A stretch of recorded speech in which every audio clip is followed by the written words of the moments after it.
بسم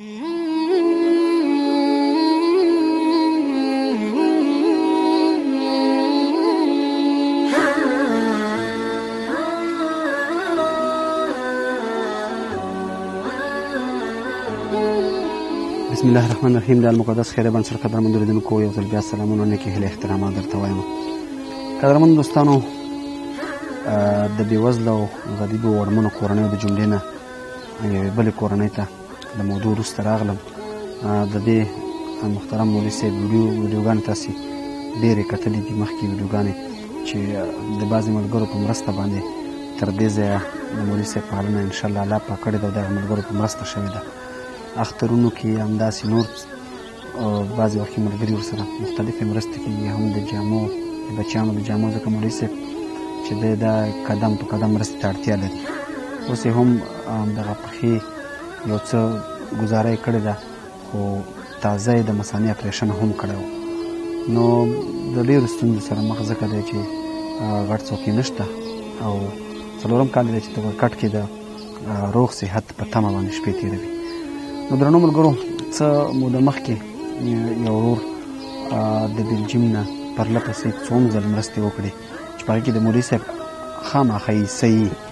دا ځل هم هغې ورور زموږ د بنسټ سره 1500 هیرو مرسته وکړه چې په هغې کې چې د هغې نه 4750 افغانۍ راغلې. په هغې کې 15000 کلدارې مولوي صاحب ته ویستلې وې چې د 15000 کلدارې مولوي صاحب ته ورکړه او دغه بقایا روپۍ چې دي موږ راتلونکي روژې ته انشاءالله د وچې ډوډۍ بندوبست لرو په 2 ساحو کې.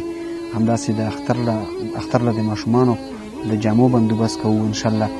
نو په هغې کې مرسته کړې ده. همداسې یو بل ډول د کارخانو نه هم 1000 کلدارې د هغې وچو ډوډۍ او د جامو دپاره وایي تاسو چې په دغه 2 شیانو کې په هر څه کې ورچوئ د زکات مرسته یې کړې وه. نو دغه 15000 کلدارې مې مولوي صاحب ته راوړې او مولوي صاحب ته یې لاس په لاس ورکوم. 15 11 12 14 15 15000 کلدارې مې د بلجیم نه هغه ورور مرسته کړې وه، څه موده مخکې چې مې تا سره 2 ورځې پرله پسې مرسته وکړه.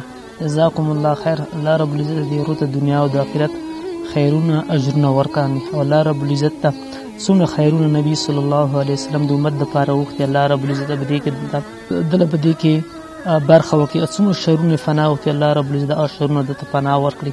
او الله رب العزت دنیا او آخرت یې ښایسته کړي، یو په اوسو باندې اجرونه ورکړي. او الله رب العزت ستاسو هم دغه کار دی پر مخ باندې بوځي، دنیا او آخرت الله ستاسو هم ښایسته کړي. او الله رب العزت تاسو دنیا او آخرت اجرونه درکړي. جزاکم الله خیر. قدرمن دوستانو، دغه ورور چې په بهر هېواد کې دی، الله رب العزت ته د ډېرې ډېرې روپۍ ډېر اجرونه ورکړي. 15000 کلدارې د مولوي صاحب یو لږې شپې ګزاره ورباندې کېږي. که نه دغلته اوس یو د وړو تونه چې ده 7,500 خوا او شاده نه 2 تونې شوې. نو دا هم اوس وخت کې د مولوي صاحب دپاره ډېر څه دي. او همداسې نور وروڼه باید د دغسې کورنیو تر شاره سره مرسته وکړئ.